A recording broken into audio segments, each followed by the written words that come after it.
In the old system, it was hard for the common man to have a say in anything. As a child, I had seen too often the common folk's cries for relief or fair representation go ignored at best. If you wanted to gain recognition as a commoner, to have your words mean something, you had to have done something those of higher stature could not afford to ignore.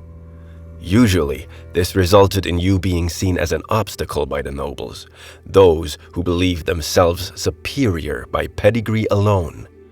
The only times they would ever lend ear to common plight was when it started to bite into their own isolated lives. They cared not for cries of famine until the meals they had were in reduced portions. They cared not for disease until the taxmen could not deliver unto them their scheduled tribute. The villagers, craftsmen, even some of the more virtuous nobles had grown tired of that system. A change was desperately needed.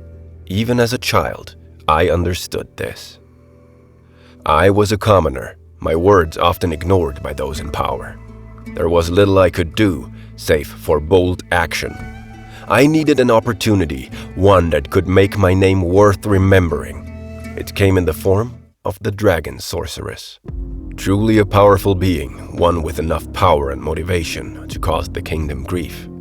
Her forces would press into the realm, driving back the soldiers who answered to the clink of noble coin. Even my home fell under occupation of her forces.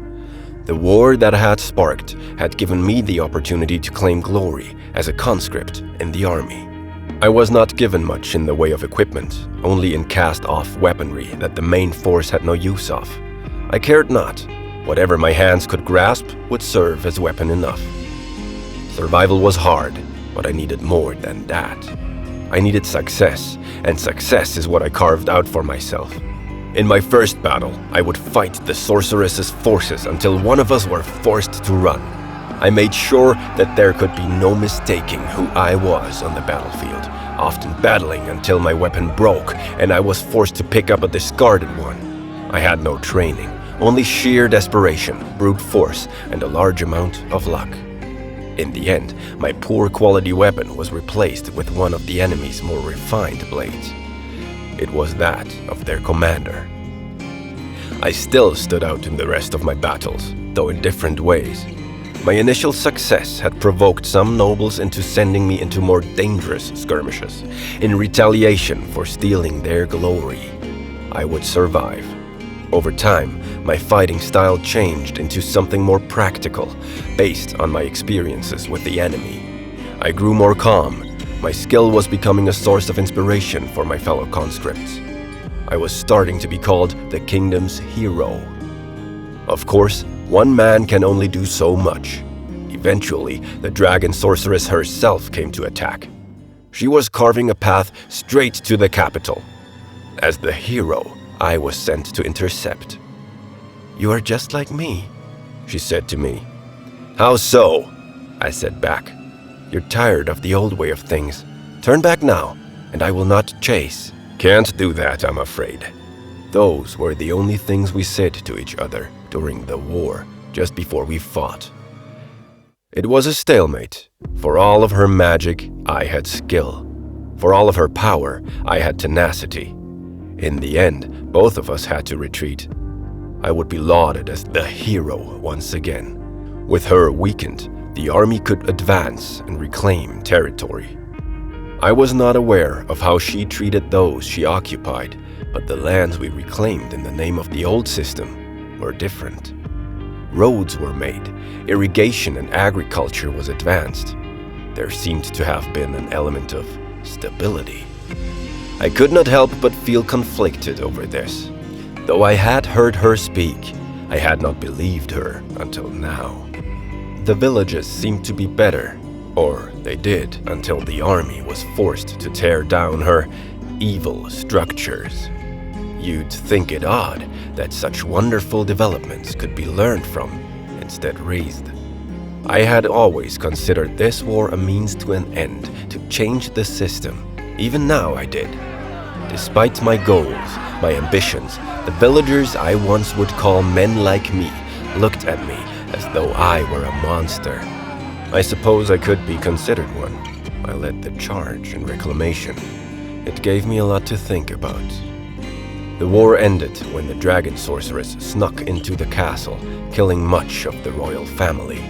With luck, the princess had escaped with the assistance of her guards and was forced to hide somewhere secret within the castle. I was sent in to rescue. I defeated the sorceress's forces, finding and allowing the princess to escape, then was met with another clash with the sorceress herself. Our battle went much like our first one initially, yet I managed to emerge victorious. Magic requires concentration to maintain or use. Concentration that she had to spend to fight, whilst I could focus entirely on her. I knew more about how she fought than she did about me. In exchange for my service, I was ascended into nobility and allowed one request. This request could be anything I so wished. The request itself was something I so wished. I could marry the princess and become the next king, a temptation that nearly made me ask for it. Yet I saw the sorceress and remembered her words. "You're tired of the old way of things." I made my request, changing the kingdom into a democracy, and required commoner and noble votes to be equally counted. The next month was chaos. Most nobles saw an opportunity to have the throne without marriage and started to try and appeal to their denizens. The princess herself tried to campaign to maintain royal superiority. I chose not to run. I, instead, watched the dragon sorceress and what she did. She went to the villages and cities and helped rebuild what was destroyed. She went and healed the sick and poor. She rebuilt destroyed infrastructure, allowing easier trade once more. Through all this, I acted as her chaperone, though in secret I behaved closer to a bodyguard. When it came time to vote, it was clear who had earned commoner support. The dragon sorceress was elected legally and fairly. She asked me to still chaperone her in the days afterwards, in fear of assassination attempts. I made no protest. I would protect her from threats while she worked to govern, and our relationship became more than professional. Her term lasted for nearly a decade, repairing and restructuring much of the former kingdom. When she left her office, she asked me what I thought of her. I think we all know how that went. Lucian Firescale, husband of First Consul Ignella Firescale, the dragon sorceress.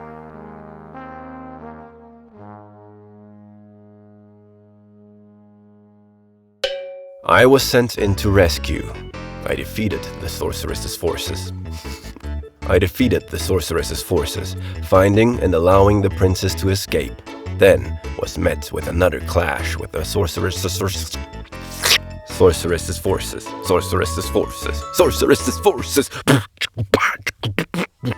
Most nobles saw an opportunity to have the throne without marriage. I would protect her from threats. I would protect her from